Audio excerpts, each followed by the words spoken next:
C'est donc une sorte de rentrée des classes bis ce matin en Israël, au moins pour une partie des classes, en particulier dans le primaire. Et nous avons le plaisir d'être ce matin avec Ariel Bitton, qui est la directrice adjointe de l'école primaire de Chorev à Jérusalem. Ariel, bonjour, Boker Tov. Boker Tov. Merci d'être avec nous, de vous libérer de votre activité. Je suppose qu'il y a beaucoup d'effervescence dans votre école ce matin. Alors, très concrètement, quels sont les problèmes auxquels vous êtes confrontés actuellement dans les premières minutes de cette rentrée des classes après un mois et demi de confinement? Le premier problème est d'abord que les parents ont envoyé leurs enfants sans autorisation médicale. Donc, on ne sait pas si les enfants sont en bonne santé ou pas. Donc, on n'a aucun moyen de pouvoir gérer le côté médical. Et le deuxième est que les professeurs qui devaient arriver ce matin n'ont pas pu arriver, soit parce qu'ils sont dans des régions qui sont interdites de sortie, parce qu'ils habitent dans des régions où on n'a pas le droit de sortir, et deuxièmement, tout simplement parce qu'ils ont des petits à la maison et qu'ils n'ont pas pu arriver. Donc en fait, on se retrouve avec des effectifs plus grands que prévu, et on ne sait pas trop, enfin on arrive à le gérer plus ou moins, mais on a un problème de professeurs, quoi. Alors, on parle beaucoup de la préparation au sein de l'éducation nationale. Dans certaines municipalités, on dit qu'on n'a pas été préparé. Vous, comment concrètement vous avez préparé cette rentrée? Est-ce que cela nécessitait une préparation tout à fait particulière? Oui, d'abord on a dû en fait séparer les classes. Donc à partir du moment où on a 30 enfants, en moyenne 30 à 35 élèves par classe, ce qui fait qu'on a dû diviser les classes par deux. Le maximum dans lequel on pouvait arriver, c'était 15 enfants par classe. Du fait qu'on en ait 35, ça nous a fait des effectifs plus grands. Nous avons un manque de salles. Et ensuite, nous avons reçu des directives hier soir. C'est-à-dire qu'en fait, le ministère n'était pas prêt lui-même.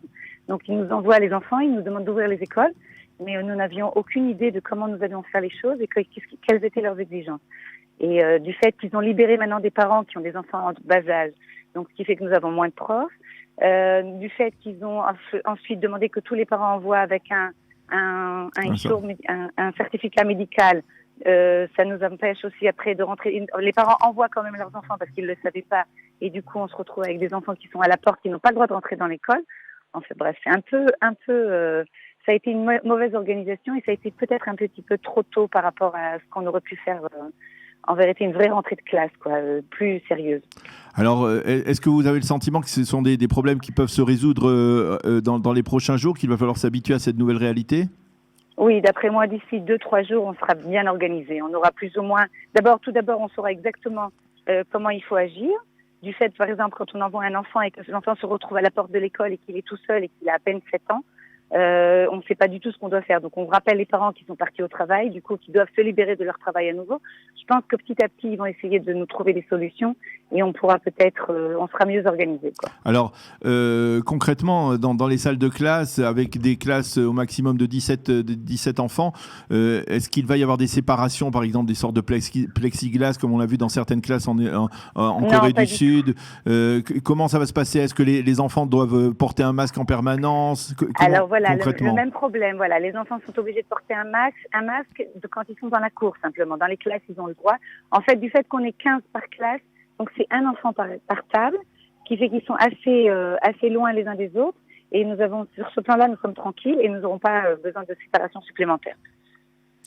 Et les enfants sont assez éloignés les uns des autres. Donc, par exemple, pendant les récréations, ils peuvent s'amuser ensemble, mais avec des masques. Ils sont obligés de port du masque, sauf ceux qui sont la première classe qui est à Aleph au CP. Eux, ils n'ont pas besoin. Nous les avons quand même obligés du fait qu'en fait, on voit pas trop de différence entre celui qui est au CP et au CE1. Et à part ça, je veux dire, les enfants n'auront pas le droit de jouer à la balle. Ils auront simplement le droit d'être dans la cour. Nous avons limité les effectifs dans les cours aussi. Chacun est séparé dans chacune des cours, afin qu'il n'y ait pas trop de proximité entre les enfants. Alors, la grande question que l'on se pose, c'est à partir de quand reprendront les enfants vont reprendre le programme scolaire qui a été interrompu aux alentours de la mi-mars. Concrètement, comment vous allez terminer cette année scolaire alors qu'il reste à peine un mois et demi de cours normalement? Donc d'abord, le programme a été prolongé. Nous finissons l'école mi-juillet, alors que nous devions le finir le 30 juin. Donc déjà, nous rajoutons 10 jours. Ensuite, les petits vont récupérer leurs cours. On va essayer de rétablir les choses le plus vite possible. Par contre, les grands vont continuer par Internet. C'est-à-dire qu'ils auront continué leurs cours sur Internet.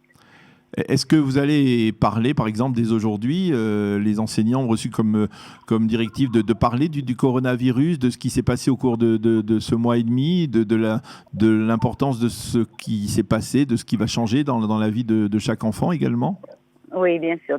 Tout d'abord, nous allons tout d'abord écouter ce que les enfants ont vécu pendant cette période. Donc, il y aura bien 1 à 2 heures de début de journée à laquelle nous voulons écouter chacun comment ils l'ont vécu, comment ça s'est passé chez eux, quelles ont été les difficultés, quels ont été peut-être les bons moments. Et ensuite, nous allons essayer de gérer tous les jours. Nous avons une demi-heure à peu près où l'assistante sociale rentre en classe et va essayer de voir avec chacun des enfants comment ça s'est passé, avec comment ils ont vécu la période et on leur expliquer exactement comment nous allons continuer la période parce que nous ne savons pas où nous allons en fait. Mmh. Eh bien, Ariel Buiton, merci beaucoup d'avoir accepté de nous consacrer quelques minutes ce matin pour nous parler de cette rentrée un peu particulière des classes, rentrée bis avec dans des circonstances tout à fait inédites. Merci et bonne chance pour cette intégration des enfants dans les établissements scolaires, dans le vôtre, l'école de Chorev à Jérusalem. Merci et bonne journée, Shavua Tov. Merci, au revoir.